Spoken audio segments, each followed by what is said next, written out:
வந்திருக்கும் இளம் சாதனையாளர்களுக்கும் அவங்களுடைய பெற்றோர்களுக்கும் தமிழக வெற்றி கழகத்தினுடைய தோழர்களுக்கும் என் நெஞ்சில் குடியிருக்கும்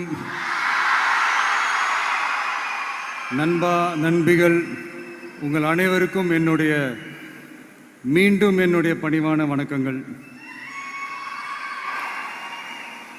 நான் இன்றைக்கி எதுவும் பேச வேணான்னு தான் நினச்சேன். பட் ஒரு முக்கியமான ஒரு விஷயத்தை பற்றி இன்றைக்கி நான் பேசலைன்னா அது அவ்வளோ கரெக்டாக இருக்காதுன்னு எனக்கு தோணுச்சு. அதான் அது என்னவா இருக்குன்றது நீங்களே கெஸ் பண்ணியிருப்பீங்க. எஸ், நீட்டை பற்றி தான்.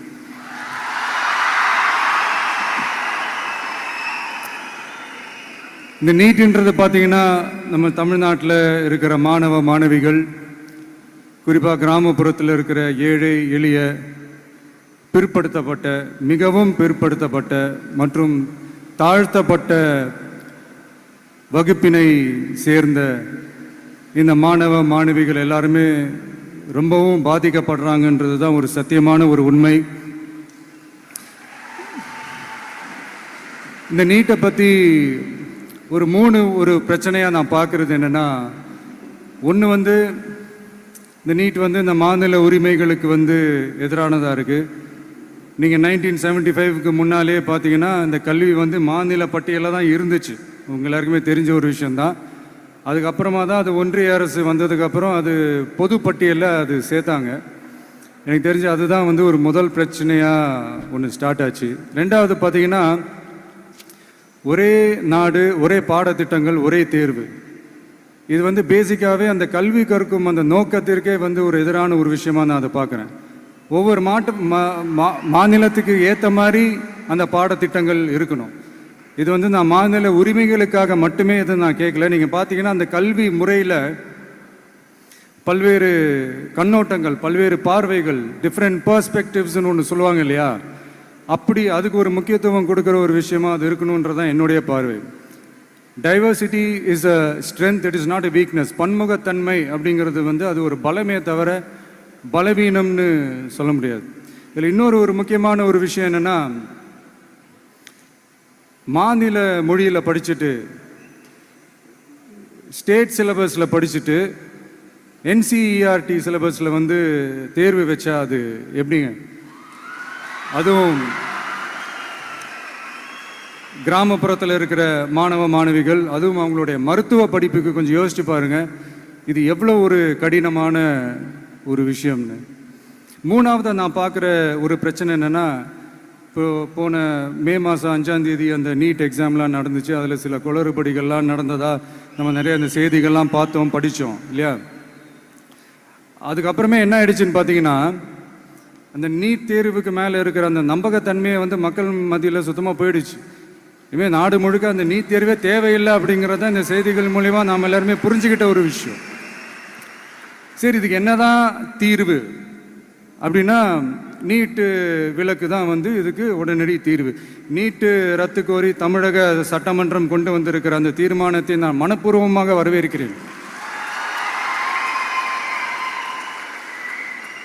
இதுக்கு அந்த ஒன்றிய அரசு அந்த காலதாமதம்லாம் எதுவும் செய்யாமல் தமிழ்நாட்டு மக்கள் அவங்களுடைய உணர்வுகளுக்கு மதிப்பு கொடுத்து இதை சீக்கிரமாகவே இதை சால்வ் பண்ணணும் அப்படின்றதான் இங்கே நான் கேட்டுக்கிறேன். சரி, ஓகே, இதுக்கு நிரந்தர தீர்வு தான் என்ன அப்படின்னா, அந்த கல்வி பொது பட்டியலேருந்து மாநில பட்டியலுக்கு கொண்டு வரணும். ஒருவேளை அதில் ஏதாவது சிக்கல்கள் இருக்குது அப்படின்னா ஒரு இடைக்கால தீர்வாக இந்த இந்திய அரசியலமைப்பு சட்டத்தை திருத்தி ஒரு ஸ்பெஷல் கன்கரண்ட் லிஸ்ட், சிறப்பு பொது பட்டியல் அப்படின்னு ஒன்று உருவாக்கி அதில் கல்வி மற்றும் சுகாதாரத்தை அதில் சேர்க்கணும்.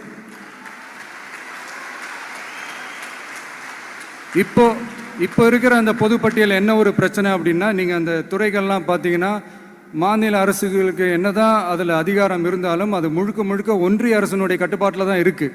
அதனால் மாநில அரசுகளுக்கு அந்த முழு சுதந்திரத்தை அது தரப்பட வேண்டும் அப்படின்றதான் இங்கே என்னுடைய தாழ்மையான ஒரு வேண்டுகோள்.